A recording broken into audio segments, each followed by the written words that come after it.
ایک ایسے نبی جنہیں ایک بڑی مچھلی نے نگل لیا۔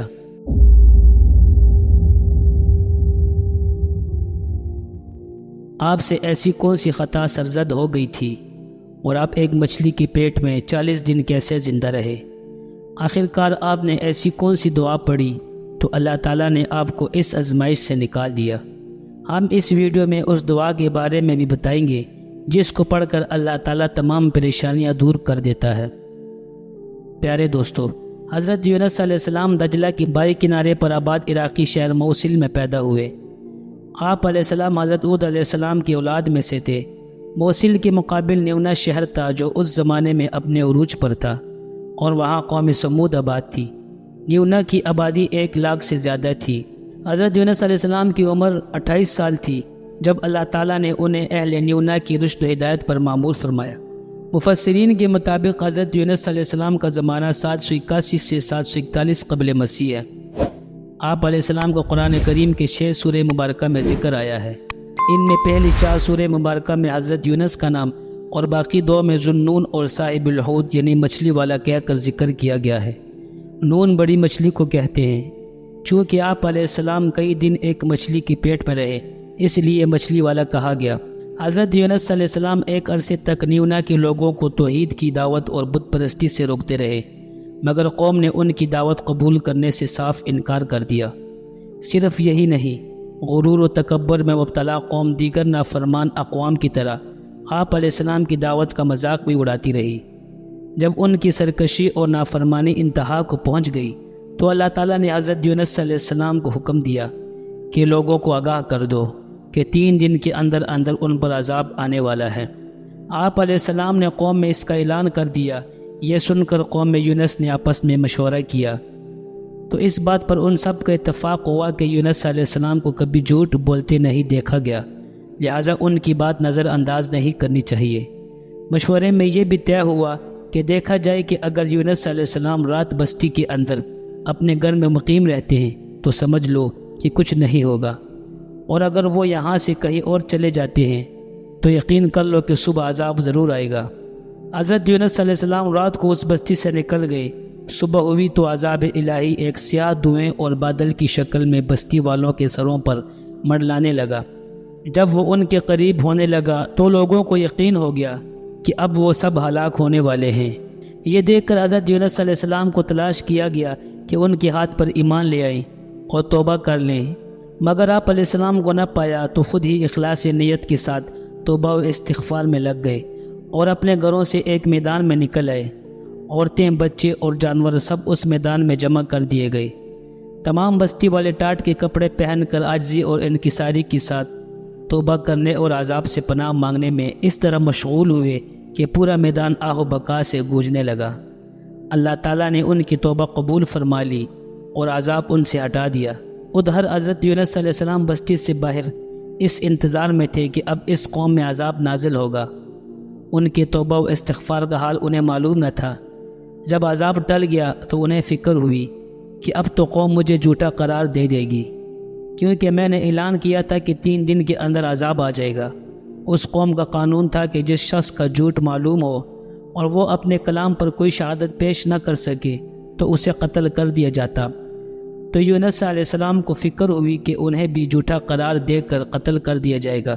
اس رنج و غم اور پریشانی کے عالم میں اس شہر سے نکل جانے کا ارادہ کر کے چل پڑے، یہاں تک کہ بحیرہ روم کے کنارے پہنچ گئے۔ وہاں ایک کشتی دیکھی جس میں لوگ سوار تھے۔ آپ علیہ السلام کو ان لوگوں نے پہچان لیا اور کرائے کے بغیر سوار کر لیا۔ کشتی روانہ ہو کر سمندر کے درمیان پہنچی تو اچانک رک گئی، نہ آگے بڑھتی ہے اور نہ پیچھے۔ چنانچہ اس وقت تمام کشتی والوں نے اپنے عقیدے کے مطابق کہا کہ ہماری اس کشتی میں کوئی بھی بھاگا ہوا غلام سوار ہو جاتا ہے تو یہ کشتی خود بخود رک جاتی ہے۔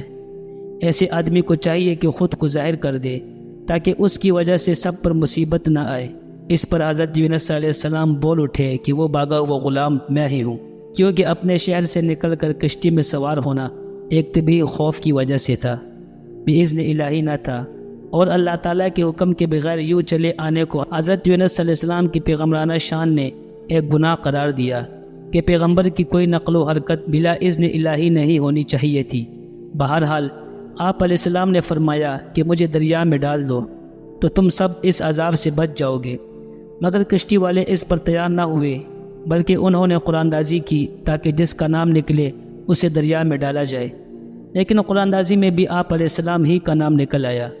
لوگوں کو اس پر تعجب ہوا تو کئی مرتبہ قرآن اندازی کی گئی اور ہر مرتبہ آپ علیہ السلام ہی کا نام آتا رہا۔ ایک طرف قرآن اندازی میں نام نکلنے پر آپ علیہ السلام کو دریا میں ڈالے جانے کا مشورہ ہو رہا تھا، دوسری طرف ایک بہت بڑی مچھلی اللہ تعالیٰ کے حکم پر کشتی کے قریب منہ کھولے موجود تھی کہ آپ علیہ السلام کو اپنے پیٹ میں جگہ دے۔ حضرت یونس علیہ السلام جیسے ہی پانی میں گئے، مچھلی نے فوراً انہیں اپنے پیٹ میں لے لیا۔ حضرت عبداللہ بن مسعود رضی اللہ عنہ نے فرمایا کہ حضرت یونس علیہ السلام اس مچھلی کے پیٹ میں 40 روز رہے، یہ انہیں زمین کی تہہ تک لے جاتی اور دور دراز کی مسافتوں میں پھراتی رہی۔ بعض افراد نے 7 دن، بعض نے 5 دن اور کئی ایک نے مچھلی کے پیٹ میں رہنے کی مدت چند گھنٹے لکھی ہے۔ حقیقت حال تو اللہ تعالیٰ ہی کو معلوم ہے۔ اس حالت میں حضرت یونس علیہ السلام نے دعا کی، لا الہ الا انت سبحانک انی کنت من الظالمین، تو اللہ تعالیٰ نے دعا قبول فرمائی اور مچھلی نے آپ علیہ السلام کو بالکل صحیح سالم حالت میں کنارے پر ڈال دیا۔ مچھلی کی پیٹ کی گرمی سے ان کے بدن پر کوئی بال نہ رہا تھا۔ اللہ تعالیٰ نے ان کے قریب ایک درخت اگا دیا جس کے پتوں کا سایہ آپ علیہ السلام کے لیے راحت کا سبب بن گیا، اور ایک جنگلی بکری اللہ تعالیٰ کے حکم سے صبح شام آپ علیہ السلام کے پاس آ کھڑی ہوتی اور آپ علیہ السلام اس کا دودھ پی لیتے۔ حضرت ابو ہریرہ رضی اللہ عنہ سے منقول ہے کہ رسول اکرم صلی اللہ علیہ وسلم نے فرمایا، جب اللہ تعالیٰ نے حضرت یونس علیہ السلام کو مچھلی کے پیٹ میں قید کرنے کا ارادہ فرمایا تو مچھلی کو حکم دیا، ان کو لے لو، لیکن ان کے گوشت پر تیرا تصرف نہیں، کیونکہ یہ تیری غذا نہیں ہے۔ جب مچھلی آپ علیہ السلام کو لے کر سمندر کی انتہائی نچلی سطح میں پہنچی تو آپ علیہ السلام نے کچھ آہٹیں سنی۔ اس پر اللہ تعالیٰ نے وحی فرمائی، یہ سمندری جانوروں کی تسبیح ہے۔ اس موقع پر حضرت یونس علیہ السلام نے بھی تسبیح کی۔ جب فرشتوں نے آپ علیہ السلام کی تسبیح سنی تو بارگاہ خداوندی میں عرض کرنے لگے، اے ہمارے پروردگار، ہم ایک ضعیف اور کمزور سی آواز کسی اجنبی زمین سے سن رہے ہیں۔ اللہ تعالیٰ نے فرمایا، یہ میرا بندہ یونس علیہ السلام ہے۔ فرشتوں نے عرض کیا، وہ تو نیک بندے ہیں اور ان کی طرف سے ہر شب و روز آپ کے پاس نیک عمل پہنچتا ہے۔ اللہ تعالیٰ نے فرمایا، ہاں یہ میری بہت اچھی تسبیح کرتے ہیں۔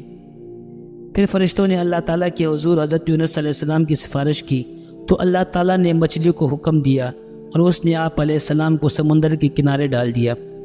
آپ علیہ السلام کا بدن مچھلی کے پیٹ میں رہنے سے انتہائی لاغر اور کمزور ہو چکا تھا۔ ابن عباس اور زید رضی اللہ عنہ فرماتے ہیں کہ جب بچہ پیدا ہوتا ہے اس وقت کے بچے کی طرح آپ علیہ السلام کی حالت تھی۔ روایت میں ہے کہ جب آپ علیہ السلام مچھلی کے پیٹ میں ٹھہر گئے تو گمان کیا کہ شاید وفات پا گئے ہیں۔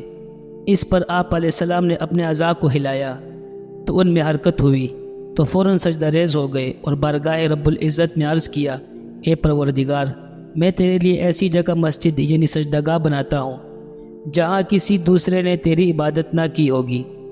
قرآن پاک میں اللہ تعالیٰ کا ارشاد ہے، پھر اگر وہ اللہ کی پاکی بیان نہ کرتے تو لوگوں کے اٹھائے جانے کے دن تک اس مچھلی کے پیٹ میں رہتے۔ حضرت سعد بن مالک رضی اللہ عنہ سے مروی ہے کہ انہوں نے نبی اکرم صلی اللہ علیہ وسلم کو فرماتے ہوئے سنا، اللہ کو اس نام سے پکارا جائے تو دعا قبول ہوتی ہے اور جو مانگا جائے اللہ عطا فرماتے ہیں۔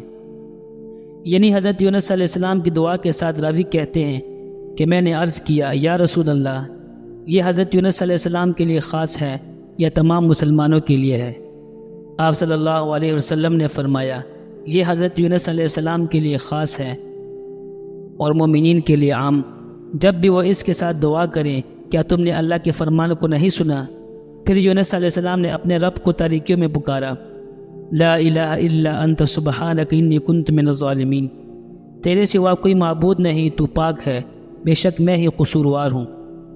تو ہم نے اس کی دعا قبول کی اور اس کو غم سے نجات دی، اور ہم مومنین کو اس طرح نجات دیتے ہیں۔ حضرت سعد سے مروی ہے کہ رسول اکرم صلی اللہ علیہ وسلم نے فرمایا، جس نے حضرت یونس علیہ السلام کی دعا کے ساتھ دعا کی اس کی دعا ضرور قبول ہوگی۔ پچھلی اقوام میں قوم یونس کی مثال سب سے منفرد ہے کہ جس نے عذاب کے نازل ہونے سے پہلے ہی سچے دل سے توبہ و استغفار کیا اور اللہ تعالیٰ نے اس قوم سے اپنا عذاب ہٹا دیا۔ حضور نبی کریم صلی اللہ علیہ وسلم نے فرمایا، اللہ تعالیٰ بندے کی توبہ قبول فرماتے رہتے ہیں جب تک وہ غرغرے کی حالت میں نہ پہنچ جائے۔ غرغرے کی حالت سے مراد موت کا وہ وقت ہے کہ جب نزع کے وقت فرشتے سامنے آ جاتے ہیں۔ اس وقت دنیا کی زندگی ختم ہو کر آخرت کے احکام شروع ہو جاتے ہیں، اس لیے اس وقت کا کوئی عمل قابل قبول نہیں۔